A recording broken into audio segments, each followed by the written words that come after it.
Information Consortium. And as you just saw, you got a notification on your screen. We will be recording this session.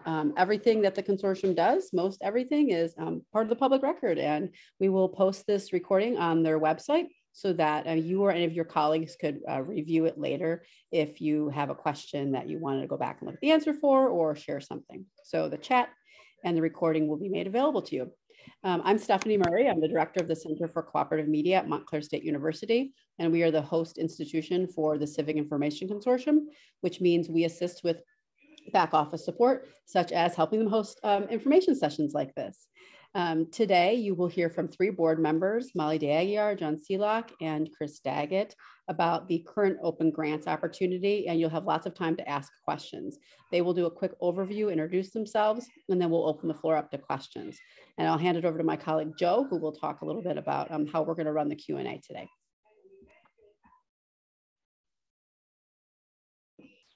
Okay, surprise, I'm behind the sign. Hi, everybody. My name is Joe Amditis, and I'm just going to remove your spotlight there, Stephanie. I'm going to be running the tech behind the scenes here. We have a chat open. If anyone would like to ask a question or make a comment, feel free to use that. Just make sure that the to selector there right above you where you type is on the correct indicator, whether it's setting to everyone in the meeting or you're DMing someone.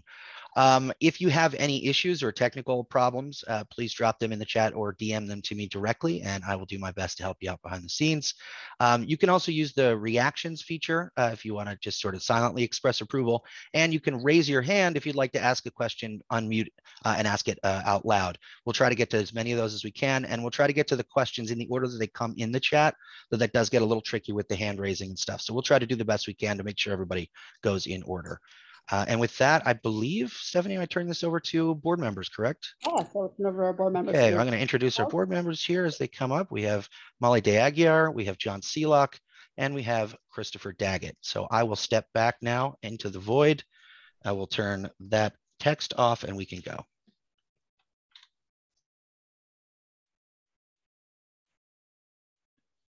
Chris, do you want to start?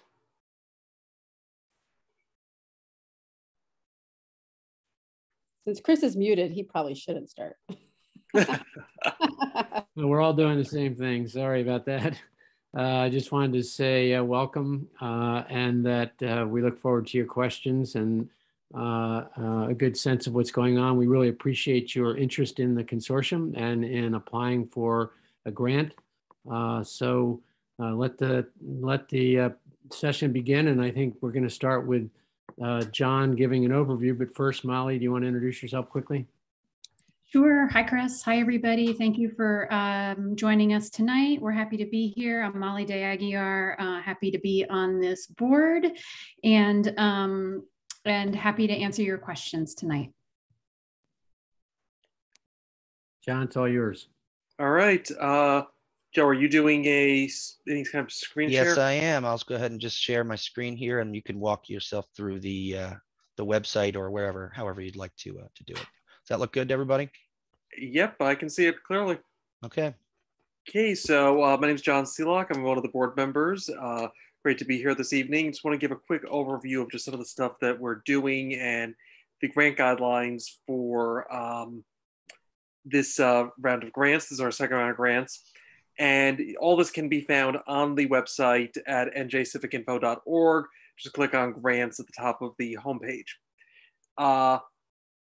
This round, we are doing grants of up to $75,000. As you may, for those of you who may remember last year's first round of grants, they were up to $35,000.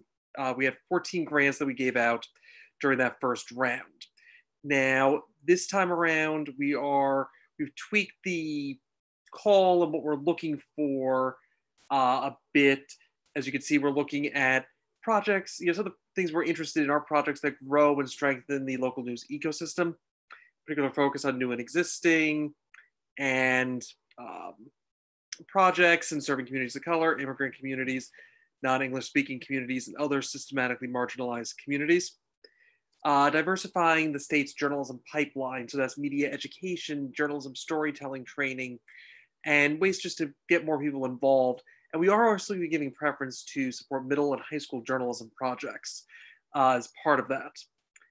Obviously, one of the big things when you look at civic information is civic voter information, election reporting, election related projects. So and making sure there's not disinformation out there. So we're looking at nonpartisan projects along those lines. And then seeking to report on projects on civic engagement and reporting focused on the ongoing pandemic and on the climate crisis. Now, obviously, if you do apply and are not within that realm, we are very interested in looking at other types of projects as well. So don't be discouraged if you don't necessarily fit the exact letter of those items. One of the things that we can talk about this a little bit more as we go through is the state law that created the consortium requires that the groups that receive the grants have a faculty member or graduate student at one of our member universities, which are Montclair State, NJIT, Rowan, College of New Jersey, Rutgers, and brand new to the consortium, we would like to welcome Kane University. You'd have to have a faculty member or graduate student from one of these programs to be working with you as your academic partner. This basically is, and we have information we can provide you, is your partner, your university partner, the role they play is up to you and them if you receive a grant. So it can be very hands-on, it can be very hands-off. It could be serving as an occasional resource or really taking a lead. So that's up to you to determine with them. So we are looking at that, and we are going to give some preference to applicants that already have an agreement or partnership in place, but we can answer some of those questions. And you have to be a 501c3, a nonprofit, to receive a grant. We can't make grants to individuals, but we'll consider where a for-profit is working with a not-for-profit. And in the past, the university partners have served as the fiscal agents for grant recipients, so that it can all be worked out. And the deadline is 11:59 Eastern Time on March 4th. So, and I'd like to stress 11:59 Eastern Time on March 4th. So if you want to go visit your friends out in Seattle, that's great. But remember, the consortium is still in the Eastern Time zone, even if you're not. And just as a quick reminder is we receive funding from the state of New Jersey, which does put us under the guidelines of the Open Public Records Act. So these materials that you submit can be Oprah'd. So it can fall under an Oprah request from the state, so from an individual contacting us. So just wanted to let you know on that.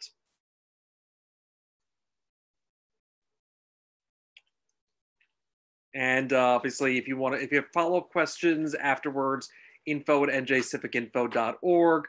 And remember to also keep an eye on our Facebook account at NJ Civic Info or our Twitter account at NJ Civic Info, where we're pushing out information and sharing various memes from 80s movies. So about that, let's get to the first questions.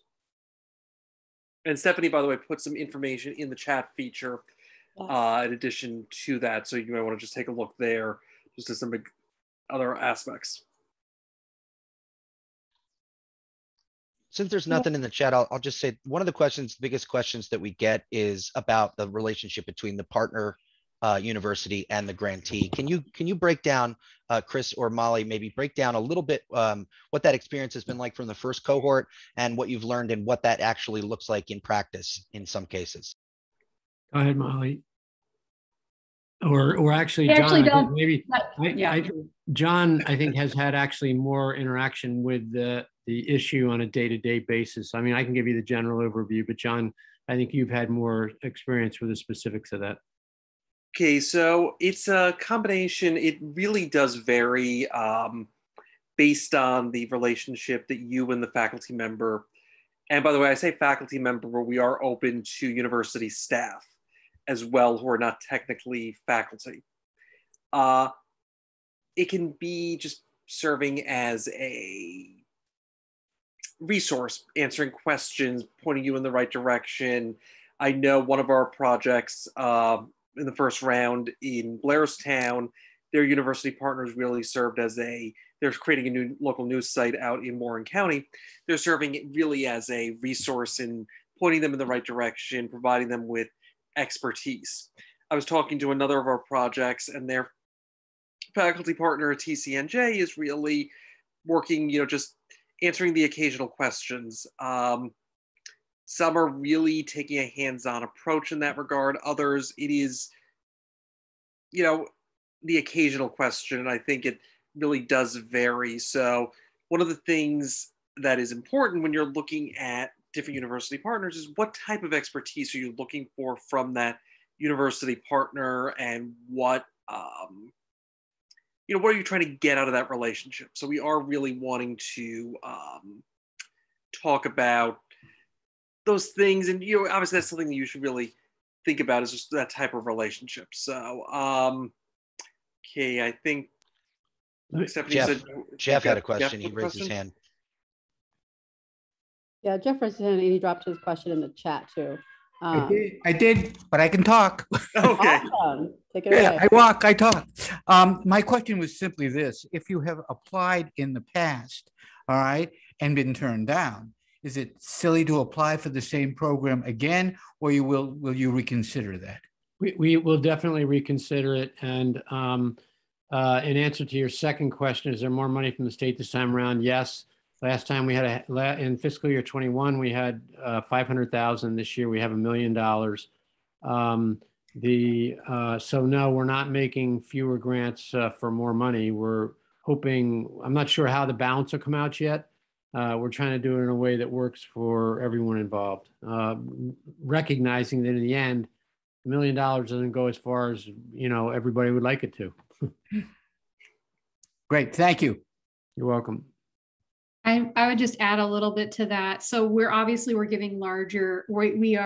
making larger grants available in this round, right? You heard John say that in the past, the last round, we did 35,000 was our limit. This year, $75,000 is our limit.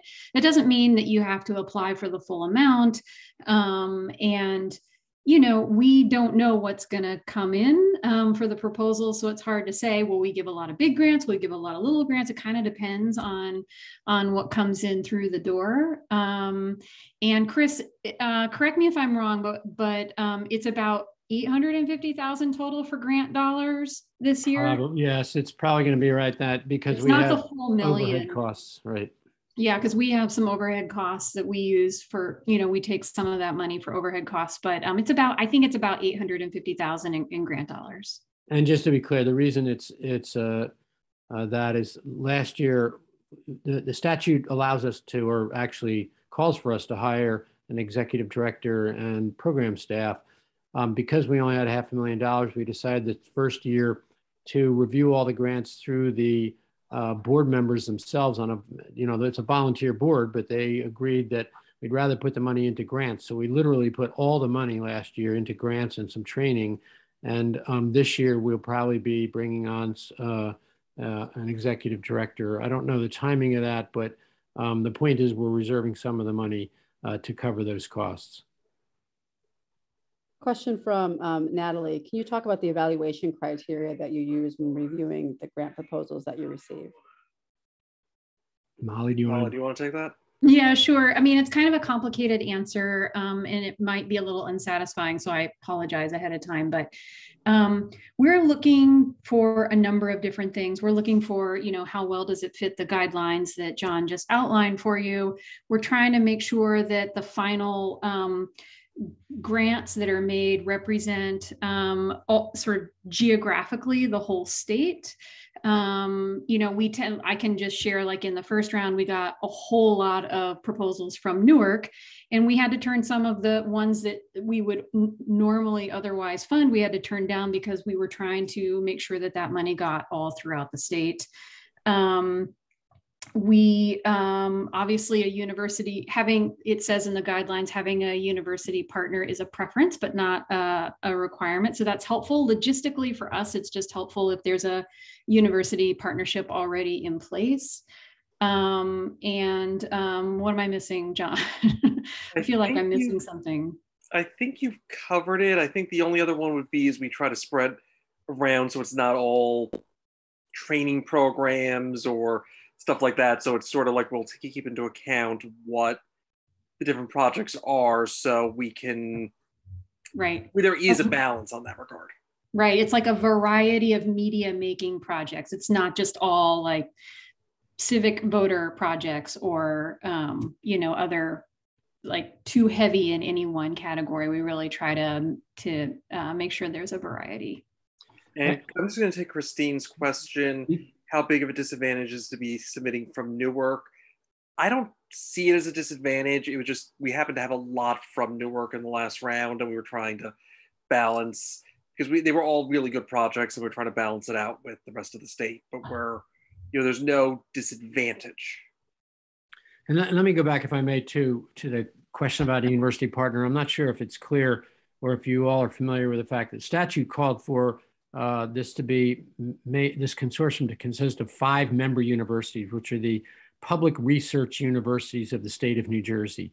So we had, and they each have a board member on the board. I represent Montclair State, actually, for example. But then last year, the state also passed a law creating a 6th public research university in Kane University. So Kane is now also a member of the consortium and has a board seat.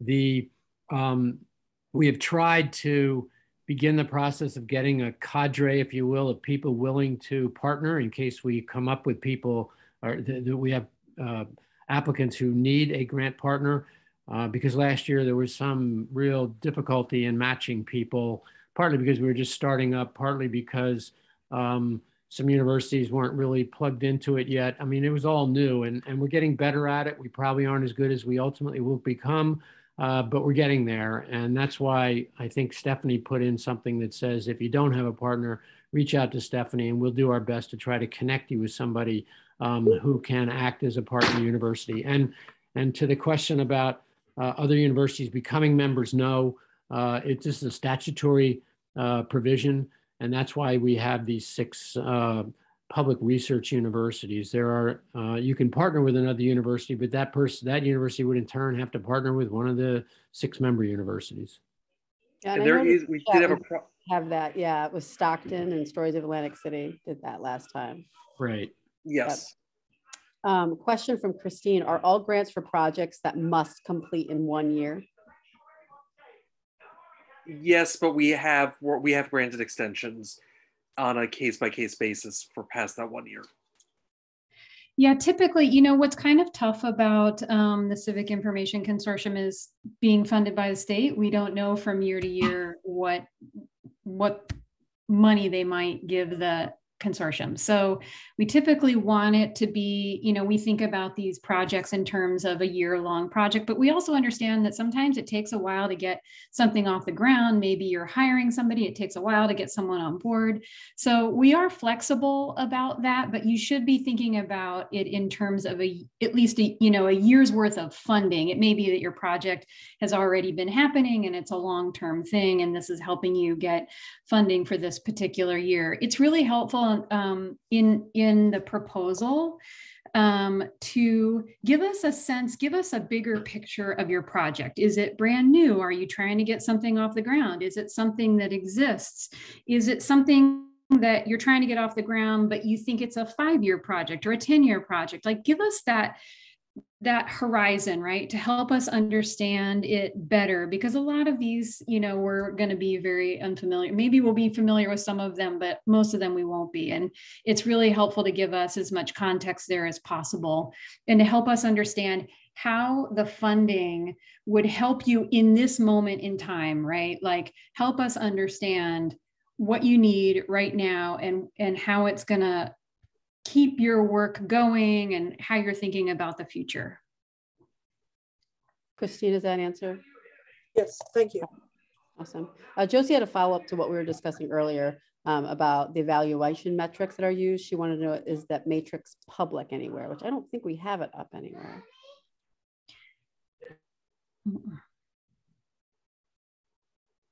No, but we have offered, as best we can as an all volunteer organization, we've tried to offer some custom feedback to those who we're not offered grants. We try very hard to talk through that. There was a question a while back, Darren asked about, do they, see now I've lost it. Yeah, he asked about if everything had to be COVID-19 or climate related. Right, and that's just one area. And So may I clarify, Stephanie, you responded to Josie about the university. Let me just make sure that everybody understands that concept that Stephanie mentioned as the university is the lead applicant. That is if you are not a 501c3 and the university is your fiscal partner, they must put in the 10%. But if it's not a fiscal partner, they do not have to put in the 10%. No, it's not a fiscal partner. It's if they're the lead applicant. Sorry. Yes. John, you're about to say the same thing. That, and also wanted to add in is if you are seeking out a university partner on your own, is don't just think of journalism department or communications department. It may be the best fit for you is in political science or government or sociology or someplace else in the university. So definitely think outside the box a little bit. Stephanie, let me try to answer the question another way. The lead applicant, if you are a 501c3, I think we would recommend you be the lead applicant and not have the university be that. But if you're not a 501c3 and the university becomes the lead applicant by virtue of that, and therefore the fiscal sponsor, that is what triggers the 10% match.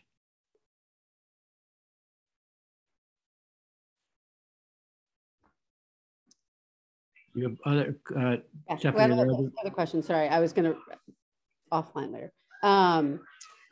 So Georgia had a question about would it be, and we talked about this briefly earlier, would it be beneficial for the applicant if partners are determined before submitting? And the answer was yes, because that does help in your scoring. You were talking about that earlier with the evaluation metrics, right? John and Molly, yeah. Jeff wants to know, is there a preference for print journalism over broadcast journalism? No. The preference being we'll take anything. We prefer anything and everything. Josie, you responded a second ago, something's not clear. Do you want to unmute and ask if you can? If not, I'm happy to. I know, yeah, sure. I just, I know last year, last year, I think post the results, I'm not sure, but we talked about a more transparent evaluation process. So it just gives you clarity, and it's on how you make those decisions and on what basis you make those decisions. So that that those in the community doing this work are sort of clear about what gaps are you attempting to fill. So it's not just a gap that we don't have a lot of people of color doing news, but rather where and how you were able to spread the monies, and so what kind of entities, and so how you make those decisions is sort of helpful in better understanding the news ecosystem and sort of better understanding your objectives with these grants. So last year there wasn't an evaluation matrix or follow-up, and I was just asking if there was, because if everything is accessible publicly, then is that part of what we can access to sort of read more about the process and the grant, et cetera. Yeah. And so I wasn't clear about Molly's response. Molly, do you want to add anything? I guess I would just add that it's not black and white. How, you know, there can be guidelines about how we try to make these decisions and do our best to, you know, we know that we're trying to make sure that we're getting grants sort of across the different guidelines and geographically, and that we are being true to our values around supporting BIPOC-led organizations and projects. You'll have to forgive me because I just don't remember if we specifically had a rubric that I know we had some forms that we filled out, but I'm not sure if we had like a matrix. I don't remember if we did that. I know we did some scoring.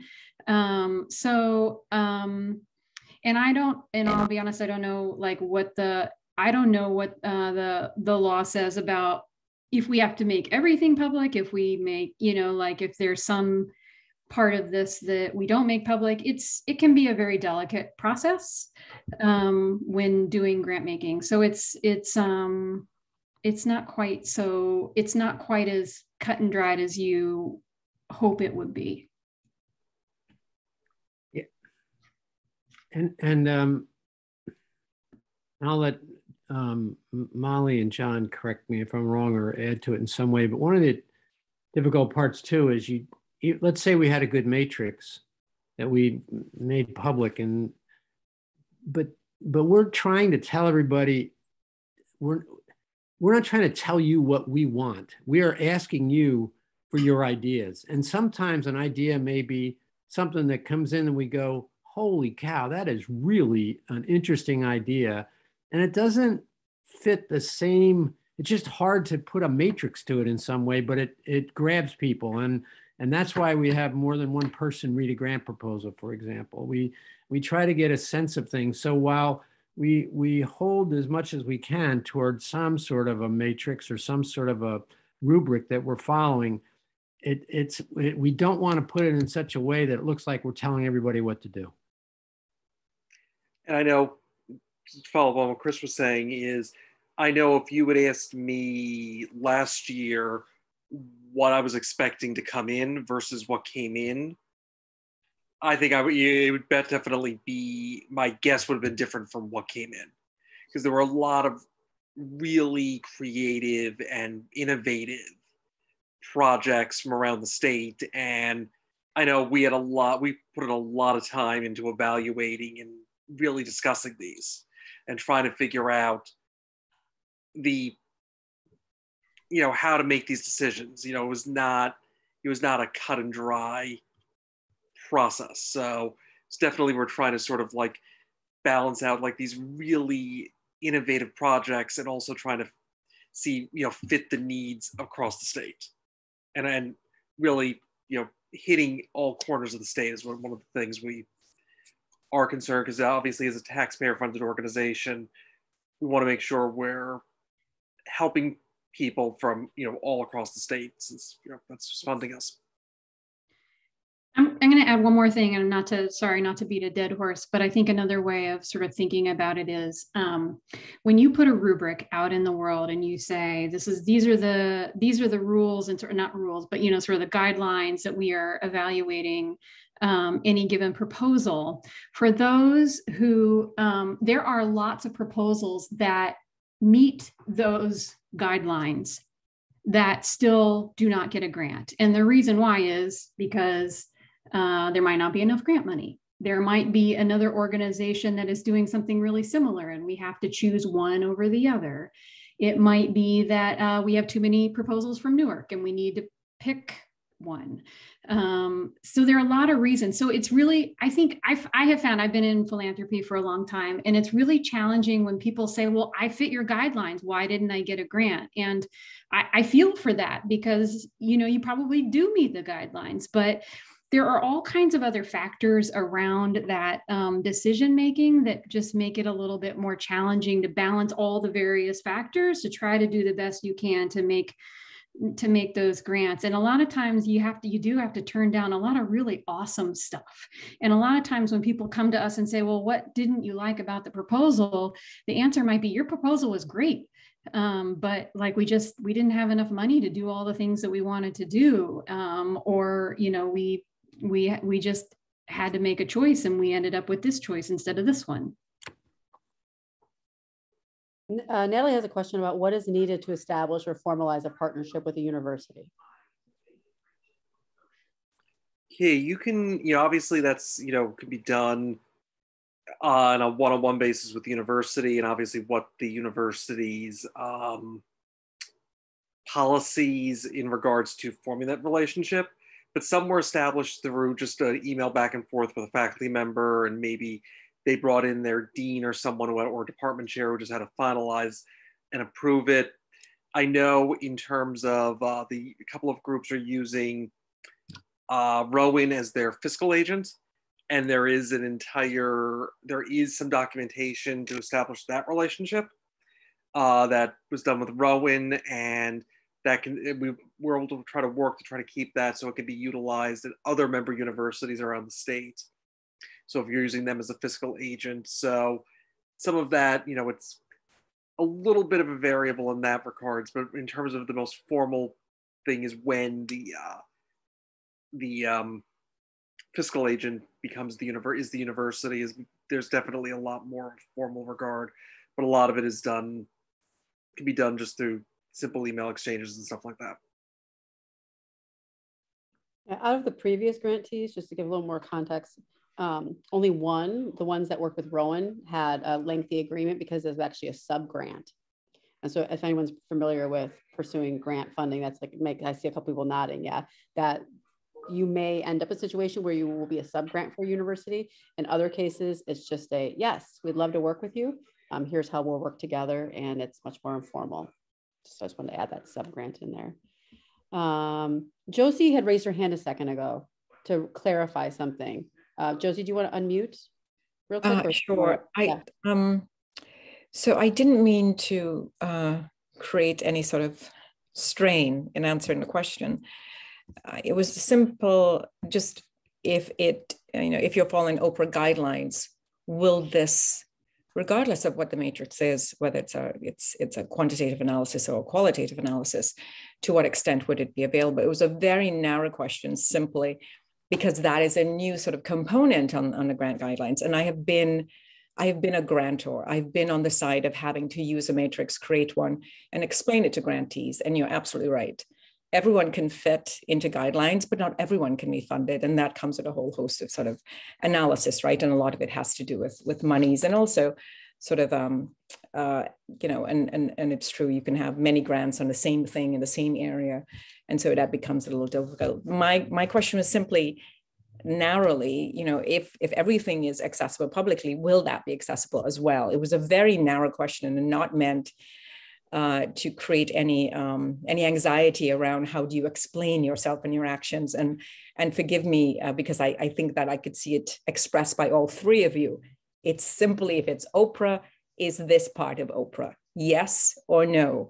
The other part of it, we can certainly discuss at another time, but coming out of the last year, this was a big part that I observed with grantees who were funded and those who were turned down, the challenges around better understanding this particular grant process, this particular grant. And that's the only reason I raised it. So not to cause any stress or belabor the point any further. I just wanted to clarify. Thank you. Thanks, Josie. Thank you. Someone, let's see, a question from Angeline. Can a grant work with multiple cities, 2 cities, she asks? Yes. We actually have, one of our first round grants is a regional. It's creating a regional online Spanish language radio program geared towards seasonal agricultural workers in South Jersey. Another one is Bridgeton in the Bridgeton area. So some of them are very centralized to one community, others are centralized to a region or more than one. So, or Vaccinate NJ, which is totally a statewide program. So, Georgia had a quick clarification. If the news outlet is not a 501c3, but you don't want to have the university be the fiscal agent, or they don't want to, then can you still apply and seek perhaps another fiscal agent? I do know that we have, John, if you want to go ahead and take this, we have a couple examples of that currently. Yes, you can work with a community foundation, a Rotary Club, any type of nonprofit that can serve as your fiscal agent in this regard. I know in another case, it was actually a nonprofit, and then they created a separate entity to be the news for-profit, sort of be the news or not profit, the Blairstown creation. So, so there are definitely ways to work around that. So definitely talk to maybe your other foundations or nonprofits that you know in your area, And definitely, if let's say you have a community foundation in your neck of the woods, they may be able to serve as your fiscal agent. That's one of the things community foundations are very much, they do a lot of. So yeah, for example, Artworks Trenton is the fiscal agent for Vaccinate NJ because they're, you know, based close and they know each other. And then Chris, you know, I don't know if you want to mention at all that the board was seeking at some point to help with this fiscal agent issue. Oh, well, I mean, we're trying to identify an organization that'd be willing to be a fiscal agent for any number of groups. So, and make it easier than to have to go through, believe me, the idea of having a university be the fiscal agent can be a very difficult process. What we went through to negotiate the sub-award contract with one of the universities was just painful. And I don't mean that in a negative way, other than we ran up against the bureaucratic process of a university grant, and it was very challenging. So if you can find a fiscal partner that is not a university, you will probably be able to get things done much more quickly. And while I've got the floor, I will answer Josie one last time, Josie, to tell you that if we use a rubric of some kind, our goal is transparency. We'd be happy to make that available through, whether it's through Oprah or whatever way. If somebody just asks us, we'll share it with them. So we really are trying to be as transparent as possible with this, but understanding all the things that you mentioned and we mentioned with respect to the difficulties of grant making. Thanks. I see Molly answered a couple questions in the chat. Ernabel had another question about how do you find the right university partner? And is there a point person on that? The university partners, we have actually talked about this amongst ourselves, and you can consider the info at NJ Civic Info, or you can contact us at the center and we'll serve as your point person to help you get to the right university partner or help you find some options to explore. And we may put you in touch with the university board member for that university. And I'll just clarify now, and Chris, maybe you can, I know you've had some meetings with them, is it may be a little tougher just with Kane initially in this round, since they're brand new to our organization and there's no board member from Kane. So we could try our best. I actually have a board member, but I haven't made any announcement about it, partly because I don't have a formal letter to that effect from the university, which I need to get. But yes, they've identified the person they want to serve. The person is very excited about it, wants to be involved. I think it'll be very good. And I think the person can jump right in. But as I said, I'm waiting for the formal process to play out. In fact, I made a note to myself during this call that I've got to circle back to them because I asked them for that about 3 weeks ago or 2 weeks ago, and I haven't heard from them. So I'll do it again. Okay, so Kane may be a little bit easier now with that information, right. But definitely I'd say, it's just, we'll definitely work with you on that. And also, if let's say you just decide to reach out on your own, feel free to do that. Yeah, I met recently with the president of Kane University, who is, as you may know, the former education commissioner and former superintendent of schools in Asbury Park. He was most excited about this, as were he had 4 or 5 staff members in the meeting as well. So they're very interested in this whole consortium and how they can participate. I'm sorry, Molly? Yeah, I saw Christine's, we're getting there, Christine. Thank you for re-asking that question. We were just about to get to it. So she asked about dates, critical dates for this process. Oh, John mentioned March 4th is the deadline. I'm here to ask you to please not submit it at 11 o'clock at night on March 4th. We are an all volunteer group who are reading your proposals, and anything that we can read before March 4th, we will be very happy to read before March 4th and not get a gigantic stack of them all at the very last minute. So that is our request to you. We will have a few meetings in, hopefully we can start reading some this month. And then we'll have to have some meetings after the March 4th deadline to read all the proposals, discuss them, make some decisions. And I think we're aiming, and please, John and Chris, if I'm wrong about this, I think we're aiming to bring decisions to the March board meeting of the consortium, unless I'm, unless that's ambitious. I don't know, maybe April. it's the April. Is it going to be the April one? Yeah, March. Might be a little too ambitious. Molly, if you want to give up sleep for the couple of March, then we can do it, but. Okay, so April, so mid-April would be our board meeting. So we would, the grants committee of this board would bring recommendations to the full board at our April board meeting. The board will review those and make final decisions. And then we would be able to immediately notify folks, yes or no. We will let everybody know.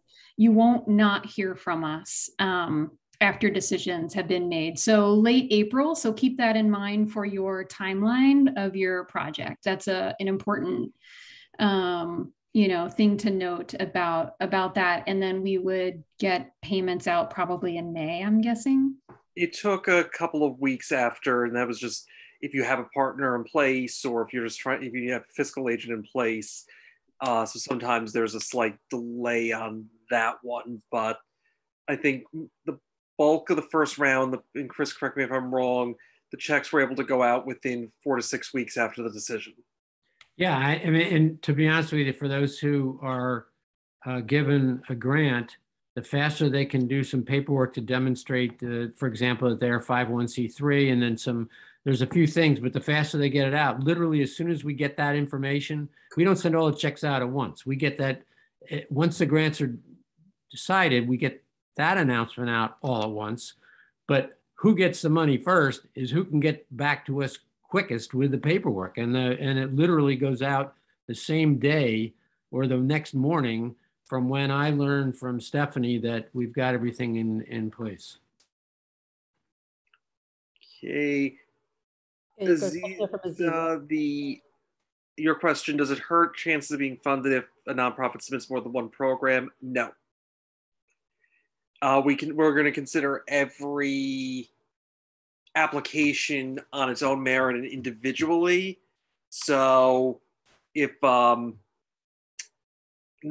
A submits one application for one project, nonprofit B submits 4 applications for 4 projects, it may be that A gets a grant and project 3 from B gets a grant type deal. But we're not going to be penalizing type deal where we look at each individually. But obviously we don't want to necessarily give all the money to like 25 projects from one organization type deal. Yeah, we won't. I mean, it's very unlikely that we would give more than one grant to one organization, not including, if you've applied before or if you've received a grant before, you're still eligible. But in any given grant making cycle, we're not going to give 2 grants to the same organization if you apply, with 2 or 3 or 4 different proposals. My recommendation is if you have a couple of things you really want to apply for and you can't choose, that's fine.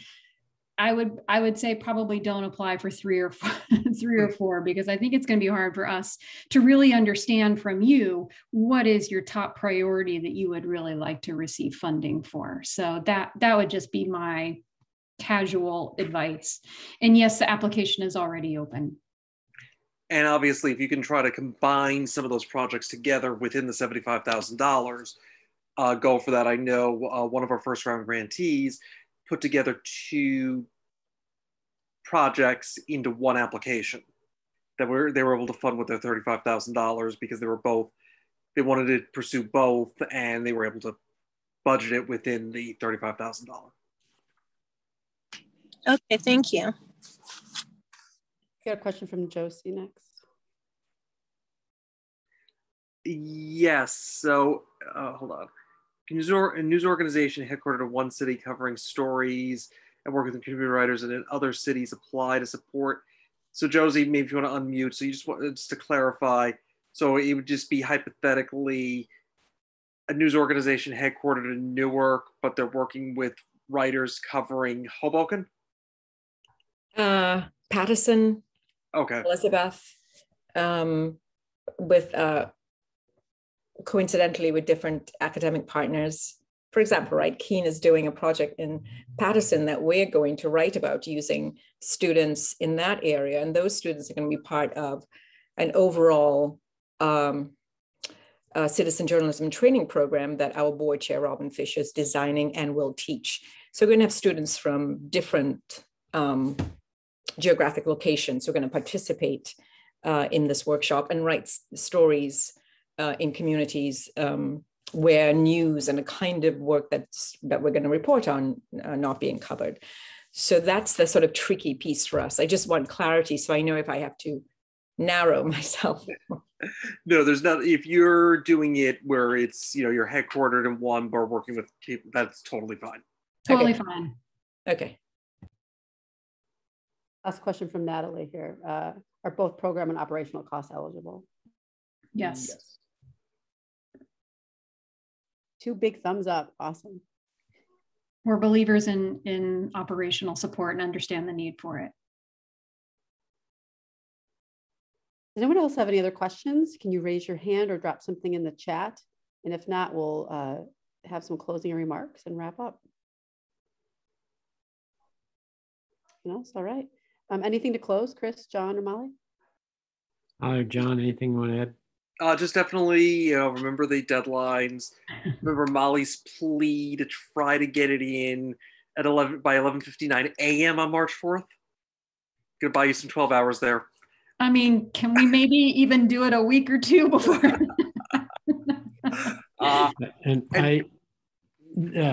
underscore that, but making clear though that the actual decisions will be made all at once, even though we're trying to read them as they come in. Right. The only thing I'd add is that I want to underscore, we are deeply committed to local news and information in New Jersey. And we're deeply committed to doing it in the best way possible. We may not get it right every time, but we're going to give it our level best effort. And we really do welcome creativity. If you have something that you think would be really interesting and you think it's just off the wall, doesn't mean don't apply. You may find that there's people on the board that say, oh, wow, this is the best thing I've seen. So we don't have all the answers. We got a lot of questions like you do. And we're looking to you all to help us find those answers. So we welcome your application. We're super excited for your proposals. Yep. And just two quick things is just remember, if you have any questions besides reaching out to Stephanie and Joe at the Center for Cooperative Media, which actually before I go any further, is we really, I think, the three of us, but everyone on the board, can't say enough thanks to Stephanie and Joe for all of the work you guys do for the consortium. Absolutely. Yeah. But definitely, besides emailing them, feel free to reach out to us, info@njcivicinfo.org. That is that's info@njcivicinfo.org. And check out our Facebook, which is NJ Civic Info, and our Twitter, our fairly active Twitter account @NJ Civic Info.